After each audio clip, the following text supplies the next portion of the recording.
बिस्मिल्लाहिर्रहमानिर्रहीम। अस्सलामु अलैकुम वरहमतुल्लाहि वबरकातुहू। उम्मीद है कि सारे सुनने वाले देखने वाले सब खैरियत से होंगे। अल्लाह तबारक व तआला सबको खुश रखे।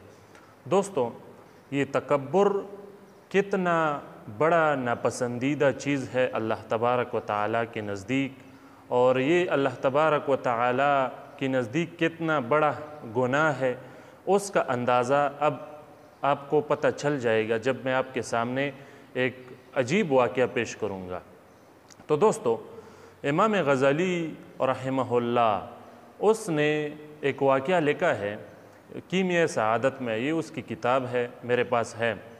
तो उस मुबारक ने ये वाक़या लिखा है कि बनी इसराइल में एक बहुत बड़ा आबिद था, बहुत इबादत गुज़ार, काफ़ी मशहूर था। तो एक ऐसा आदमी भी कौम में था जो बहुत ज़्यादा गुनाहगार था, और वो भी काफ़ी मशहूर था अपने गुनाहों में।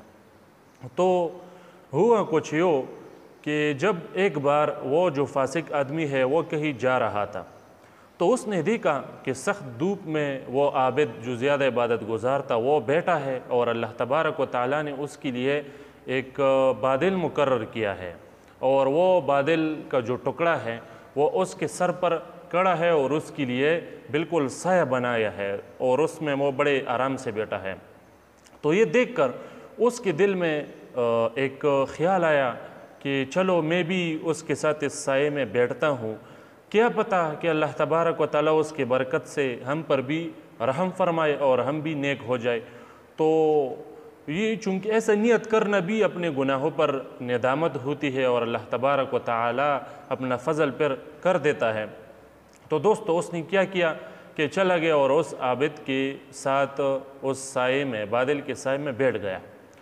तो उस आबिद ने उसकी तरफ देखा और एक जुमला कहा जो बहुत मुतकब्बिराना था, और उसमें तकब्बुर था।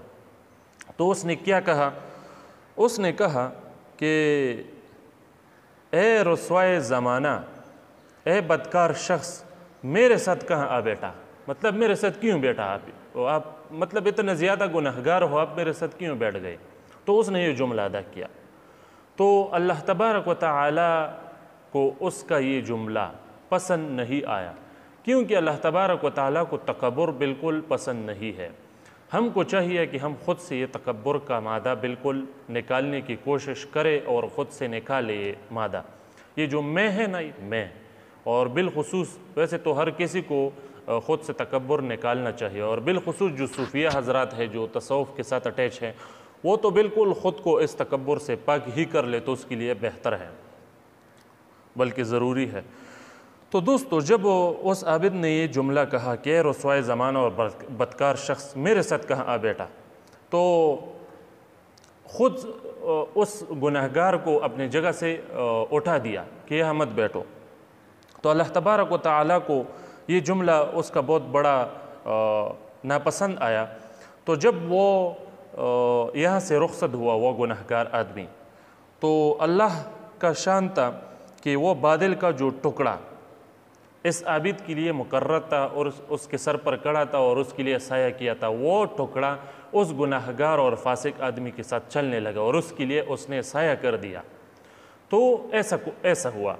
तो उस वक्त जो नबी था इस ज़माने में, उसको वही आई कि इन दोनों से फरमा दो, इस आबिद को और इस फासिक को जो अब फासिक नहीं रहा, तो इन दोनों को फरमा दो कि अपने अपने आमाल का अज़ सरे-नौ आगाज़ करे, यानी फिर से अपने आमाल का आगाज़ करे, क्योंकि फासिक ने जो कुछ किया हमने उसे उसकी ईमान की नेकी करार देती हुई उसको बख्श दिया। फासिक का जो नियत था ना कि मैं उसके साथ बैठता हूँ, क्या पता कि मैं भी नेक हो जाऊँ और अल्लाह तबारक व तआला मुझ पर भी रहम करे, तो उस नियत के सबब अल्लाह तबारक व तआला ने उसको बख्श दिया। तो यानी पिछले गुनाहों की मुआफ़ी दे दी है उसे। और इस आबिद की जो बहुत इबादत गुज़ार था, उसके तकब्बुर के वजह से उससे छीन ली है उसकी इबादत और उसका ये मुकाम, अल्लाह तबारक व तआला ने उससे छीन लिया उसके इस तकब्बुर के सबब। तो ये वाक़या लिखा है इमाम गज़ाली रहमहुल्लाह ने कीमिया सआदत में। तो दोस्तों, हमें उससे क्या सबक मिलता है? तो उससे हमें यही सबक मिलता है कि हमें اپنے باطن سے اپنے ظاہر سے بھی یہ تکبر والا انداز، یہ تکبر والے باتیں اور یہ تکبر والا جو مرض ہے، یہ ہمیں اپنے باطن سے صاف کرنا چاہیے، کیونکہ یہ اللہ تبارک و تعالیٰ کی نزدیک بے انتہا ناپسندیدہ ہے۔ اور یہ کس طرح سے صاف ہوگا؟ ایک تو ہم اپنا کوشش کریں گے کہ ایسا کوئی حرکت نہ کرے، ایسی کوئی باتیں نہ کرے جس میں تکبر ہو، کوشش ہم اسی طرح سے کرتے رہیں گے اور اللہ تبارک و تعالیٰ سے دعا بھی کرتے رہیں گے کہ یہ مرض اللہ تبارک و تعالیٰ ہم سے ختم فرما دے۔ اور اس کے ساتھ ساتھ ہی اس کے لیے جو ایک زبردست علاج ہے وہ یہ ہے کہ جو متشرع یعنی جو شریعت پر برابر صوفیہ کرام ہے، یعنی جو پیران حضرات ہے جو شریعت پر برابر ہے، ان مشائخ کرام کی صحبت میں ہم بار بار بیٹھیں، ان کے ساتھ تعلق بنائے، تاکہ چونکہ جس کے ساتھ بیٹھو گے اس کا ایک اثر ہوتا ہے، اس کی سینے کا، اس کی نظر کا ایک اثر ہوتا ہے، اس کے پاس ایک فیض و برکات ہوتے ہیں۔ تو ہم جب اس کے ساتھ بیٹھیں گے تو چونکہ ان لوگوں نے خود کو اس امراض سے پاک کیا ہوتا ہے تو اس کا اثر ہماری سینوں پر بھی ہو جاتا ہے، اور اس کی جو فیوزات ہے وہ ہمیں بھی منتقل ہوتے ہیں، جس سے ہمارے سینے سے وہ گندگی، وہ جتنی بھی یہ رذائل ہے، جتنی بھی امراض ہے یہ باطن کے، چاہے وہ تکبر ہو یا جتنی بھی بس امراض ہے، تو وہ سب امراض ہم سے انشاءاللہ پھر ختم ہوں گے اگر ہمارا نیت ٹھیک ہو اور ہمارے نیت میں خلوص ہو، تب یہ فیض آدمی کو حاصل ہوتا ہے۔ تو ہم کوشش کریں گے کہ ہم خود کو اس عظیم مرض سے بچائے، تو اللہ تبارک و تعالی ہمیں اس پر عمل کرنے کی توفیق عطا فرمائے۔ السلام علیکم ورحمۃ اللہ وبرکاتہ۔